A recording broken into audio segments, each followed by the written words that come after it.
오늘 본문의 이전에 이제 1절에서 15절까지 전도자는 인간의 한계에 대해서 이제 고백을 했습니다. 그러다가 오늘 본문에서는 창조 질서 세계에서의 악의 문제에 대해서 이야기를 합니다. 16절에 전도자는 정의를 수호해야 될 재판장 그곳에서도 정의를 집행하는 곳임에도 불구하고 악이 있음을 이야기하고 있습니다. 하물며 다른 곳은 어떠하겠느냐라는 것을 이제 그 반응을 이끌어낸다고 볼 수가 있겠죠. 악이 만연한 이 상황에서 전도자는 하나님의 심판이 있을 것이다 라고 말하며 스스로를 위로합니다. 또 그리고 오늘 3장을 시작하면서 전도자는 삶의 의미를 창조주 하나님께로부터 찾고 있습니다. 그것이 1장과 2장에서 인간적인 방법을 통해 삶의 의미를 찾고자 했던 모습과는 조금 반대로 그려지고 있습니다.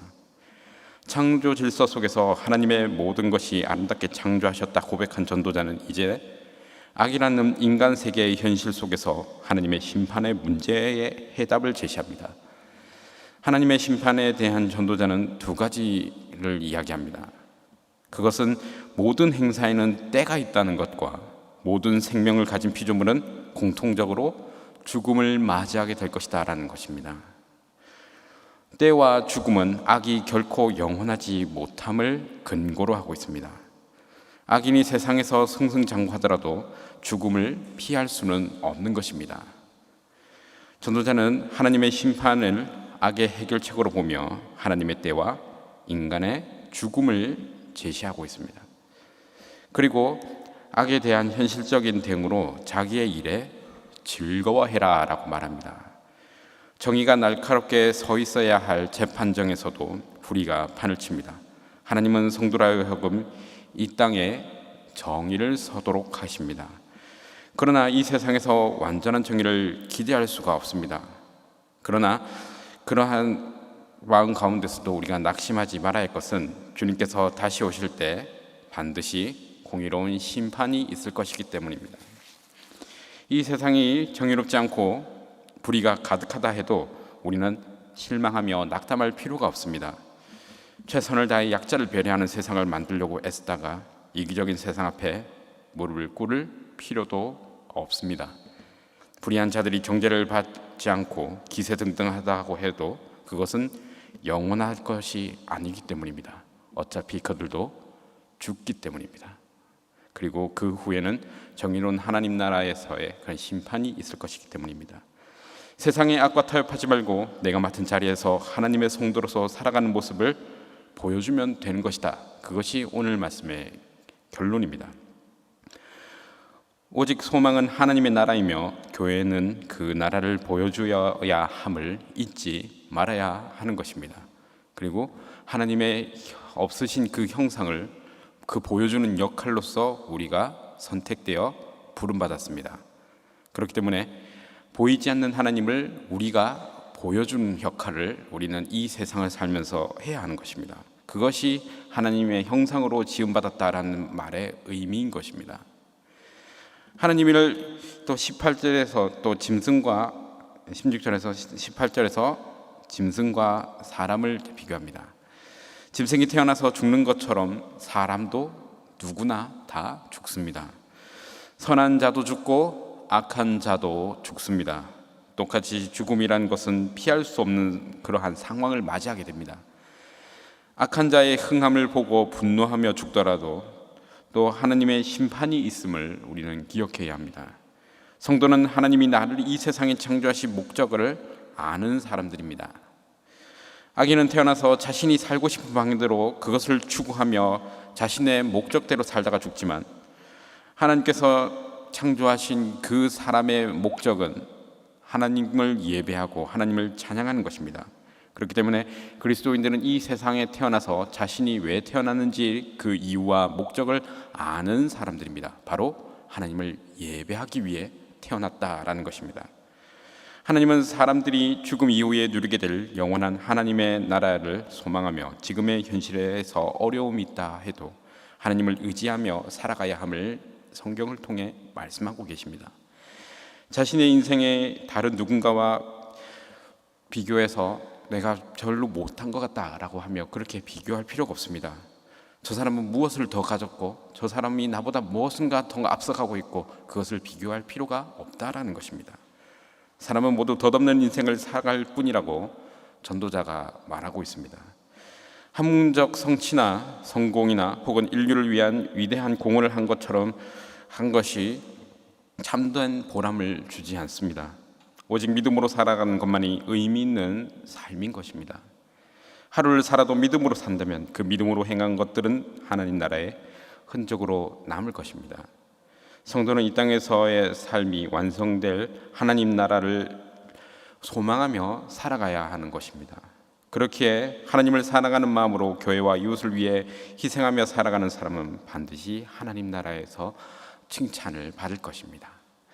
그리고 오늘 본문의 22절에서 전도자는 현실을 즐기며 사는 것이 최고다라고 이렇게 말합니다. 이는 염세주의에 빠져서 자신의 기쁨을 추구하며 살라고 하는 그런 뜻이 아닙니다. 자신에게 주어진 일을 평온히 즐기며 살아가는 것이 최고의 행복이다라는 것입니다. 현재에 만족하며 사는 것이 더욱 지혜로운 일이라고 이렇게 말씀하고 있는 것입니다.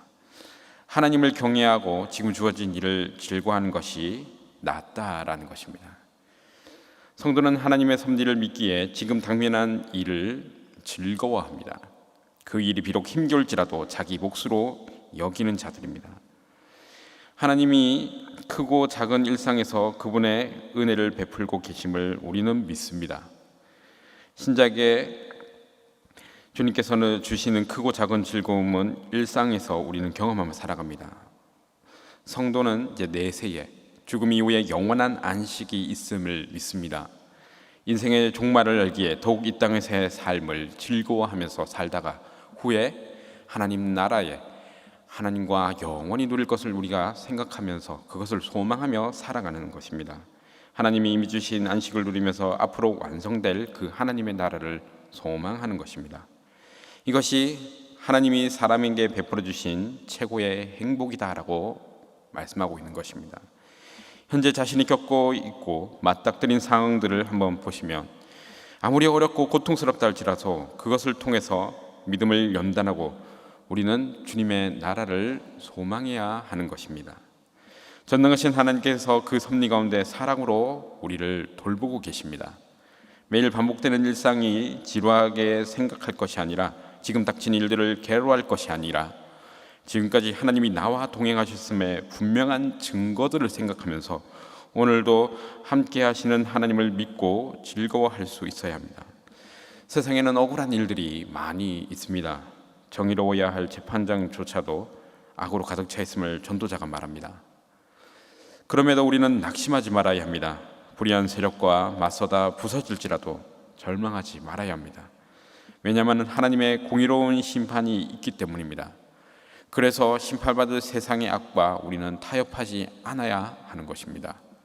그뿐만 아니라 정치를 통해 세상이 바뀌지 않더라도 우리는 실망하지 않습니다. 아무리 승승장구하는 인생이라 할지라도 결국은 한 줌 흙으로 돌아가는 것이 순리인 것입니다.